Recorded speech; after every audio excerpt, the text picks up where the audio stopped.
grazie a tutti voi di essere qui oggi così numerosi ad animare questa nostra riflessione e l'approfondimento che faremo grazie ai molti relatori e alle relatrici dei temi che abbiamo posto al centro di questo seminario. Grazie al Sindaco Barberato per il suo bellissimo intervento. Vorrei dirti che se siamo qui oggi non solo per questo luogo veramente bello, ma anche perché Abano è un esempio di buon governo e tu sei riuscito nel corso di questi anni, anche con la recente vittoria amministrativa, a confermare un ruolo guida. Sono sicuro che non starai solamente sul filo senza rete, che otterrai i risultati che avete programmato, a cominciare anche dall'asilo nido grazie alla vittoria del bando. Però hai colto esattamente un punto. Noi siamo qui per migliorare i contenuti e siamo qui anche per migliorare la distribuzione, per migliorare i contenuti, per affinare le nostre parole e anche per cercare di aumentare il consenso del Partito Democratico. E però abbiamo capito che per farlo dobbiamo partire da noi stessi, da ciò che siamo e dai grandi cambiamenti che avvengono in questa regione. Sì, perché hai ragione, siamo in una stagione nuova, in cui sono cambiati molti parametri e c'è bisogno assolutamente di trovare contenuti nuovi e parole nuove. Ed è per questo che abbiamo voluto organizzare questo seminario su geografie e parole del Nuovo Veneto e abbiamo voluto organizzarlo a poco più di 2 mesi di distanza dalle elezioni politiche dello scorso 25 settembre. Di quel risultato non ci siamo nascosti nemmeno per un momento tutte le implicazioni. Sì, il lavoro di rinascita che abbiamo avviato sul territorio in qualche modo sta iniziando a manifestarsi. Abbiamo vinto, come tutti sappiamo, qui ad Abano, ma anche a Padova, a Verona e in altri importanti centri della regione nel corso delle ultime elezioni amministrative, e alle politiche rispetto alle ultime regionali siamo cresciuti di 5 punti, diventando il secondo partito in regione, scavalcando la Lega. Ma è chiaro che la sconfitta elettorale delle elezioni politiche non ce la nascondiamo. L'esito complessivo a livello nazionale ha fatto capire quanto siano profonde le discontinuità da introdurre per ridefinire l'identità e la funzione del Partito Democratico. Una funzione che resta e che sarà decisiva anche per il futuro, perché non c'è un'alternativa credibile senza il Partito Democratico, perché il Paese ha bisogno in questa stagione di una opposizione forte e autorevole per la democrazia stessa, e perché è bastato poco, davvero poco tempo, per rendere evidente quanta differenza ci sia tra vincere le elezioni, magari anche cavalcando qualche proposta del tipo demagogica e populista, e poi governare. Le facili promesse fatte prima del voto dalle forze della maggioranza si sono sciolte o si stanno già sciogliendo come neve al sole.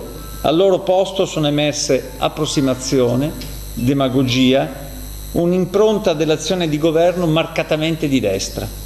Sono questi i tratti che hanno portato come primi provvedimenti ad innalzare i limiti del pagamento in contanti, a strizzare l'occhio ai Novax, a varare un decreto confuso e pericoloso perché potenzialmente liberticida, per poi dopo fare marcia indietro, a produrre esibizioni muscolari sulla pelle di poveri migranti da selezionare, a proposito di parole che sono state utilizzate, il carico residuo, vi ricordate, mentre erano stipati su una nave, e ad infilarci in una polemica sbagliata con il nostro più importante partner a livello europeo, con il rischio di isolare il nostro Paese. Tutte peraltro bandiere identitarie, utili solo a mascherare il vuoto quanto a capacità di affrontare i problemi veri delle persone, dei lavoratori, delle famiglie italiane. La questione energetica, il caro bollette, l'inflazione, il crollo del potere d'acquisto di salari, le aziende che rischiano di chiudere, i posti di lavoro che sono in pericolo.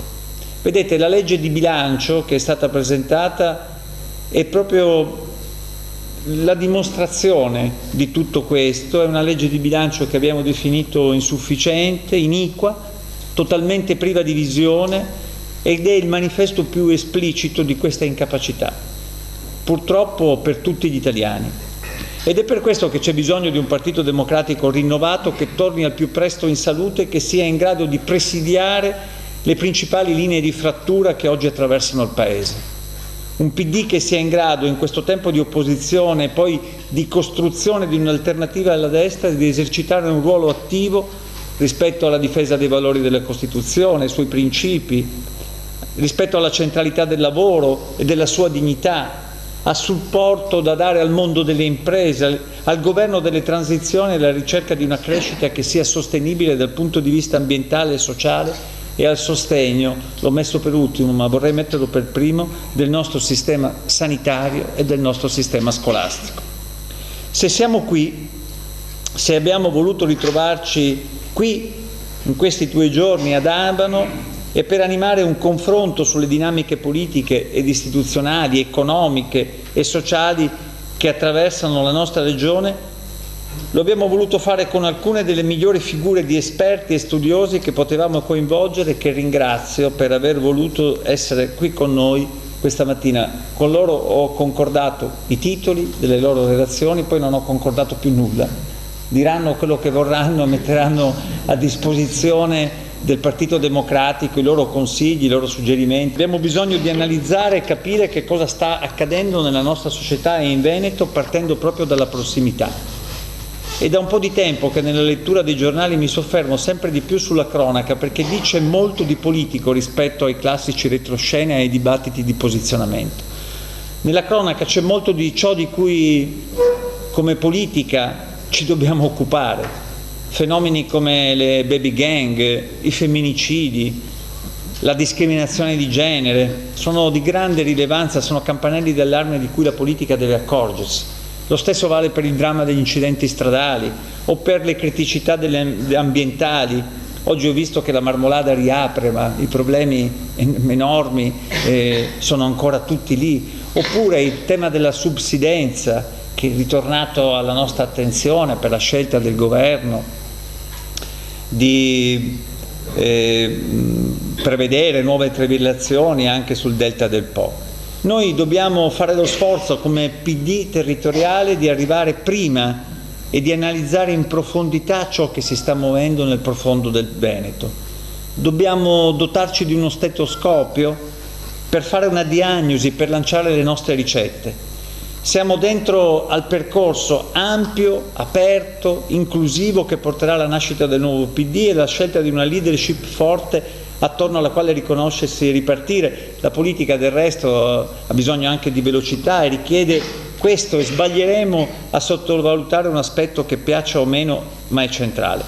Al tempo stesso però io credo che ci sia anche una cosa da riscoprire e valorizzare, e il senso, ne parlava anche prima Vanessa, di essere una comunità unita e solidale dove lo spazio per le diverse posizioni e per l'io legittimamente ci sarà sempre, ma mai a scapito del noi, dell'essere comunità e dei fondamentali ideali comuni che dovranno ispirare la nostra azione. Ideali accompagnati sempre in modo pragmatico e concreto da proposte e programmi che saranno tanto più efficaci quanto saranno il frutto di analisi, riflessioni, chiavi di lettura e di interpretazione come quelle che sono certo verranno fornite dai contributi offerti nel corso di questo seminario. Tante volte abbiamo sentito parlare e usare l'espressione ripartire dai territori. Giusto dirlo, pensarlo, direi che è persino indispensabile. Ora però si tratta di farlo davvero, spogliandoci di qualche atteggiamento di troppo, che magari anche per senso di responsabilità certo ci ha fatto percepire non solo e non tanto come il partito del buon governo, ma anche come il partito della conservazione dell'esistente e di una certa freddezza di fronte al disagio sociale e ai bisogni delle persone. C'è una sintonia da recuperare, da ristabilire con la società, aprendosi a un percorso partecipativo e rigenerativo, unendo quanto più possibile sul piano sia economico che sociale proprio geografie e parole, territorio e idee di cambiamento. I territori sono le persone, sono le loro storie, le loro vite, le loro ansie, le paure, le speranze. Sono queste che vanno ascoltate, conosciute, studiate, accolte. Ripartire dai territori significa riconoscere la potenzialità di sviluppo, significa vedere le tante eccellenze che ci sono a partire dal mondo dell'impresa nella nostra regione. L'altro giorno siamo stati all'Assemblea degli Industriali, ieri alla presentazione del sistema camerale del Veneto. Ci sono eccellenze di cui davvero dobbiamo tener conto, ma ci sono anche diseguaglianze. Ci sono anche diseguaglianze e cercare quindi di riconoscerle e con responsabilità e serietà, vorrei dire anche con umiltà, di dare a loro delle risposte concrete e credibili, anche con un linguaggio nuovo, semplice, popolare, smettendo di confondere popolare e populista. Ripartire dai territori significa che nessuna possibilità di sviluppo equo e sostenibile può prescindere dalla capacità di muoversi, oltre che sull'asse delle aree metropolitane, ne parleremo credo dopo, anche sull'asse delle città intermedie, dei piccoli centri, delle aree interne, dei luoghi di montagna, e anche riscoprire termini che abbiamo trascurato perché spesso li abbiamo dati per acquisiti e invece non lo erano affatto, e quindi parole. Penso al valore pubblico della cura, della salute delle persone.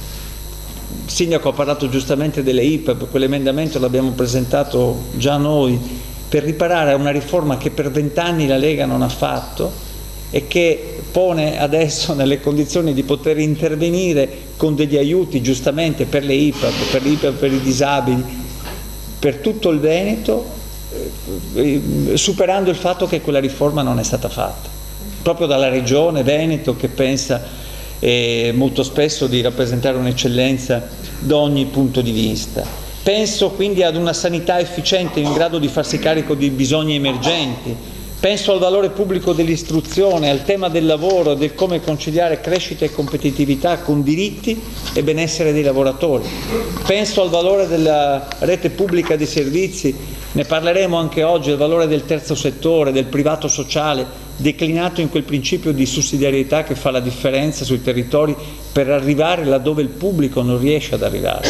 Ecco, partiamo da qui, partiamo da tutto questo, anche perché così facendo passerà in secondo piano in modo naturale lo stesso tema delle alleanze, della necessità di privilegiare accordi con questo o con quello, da un lato o dall'altro. Vale ovviamente anche per il PD e per il PD del Veneto. Il mio augurio, il mio impegno insieme a voi è fare in modo che grazie alle riflessioni di questi 2 giorni di seminario vengano gettate basi solide per quelle politiche che ci consentiranno di candidarci con autorevolezza e possibilità di successo alla guida della nostra regione. Partiamo da noi stessi, perché solo definendo noi, ne parleremo poi anche oggi, attraverso le relazioni, la nostra identità politica e territoriale, forte attraverso le nostre parole, poi possiamo anche, ed è questo l'obiettivo più ravvicinato, avviare il confronto e un'interlocuzione con le forze economiche e sociali del Veneto e quindi definire un patto con i veneti di un programma sulla base del quale costruire, guardate, non tanto subito alleanze politiche quanto piuttosto alleanze sociali per affrontare la sfida per la guida della nostra regione.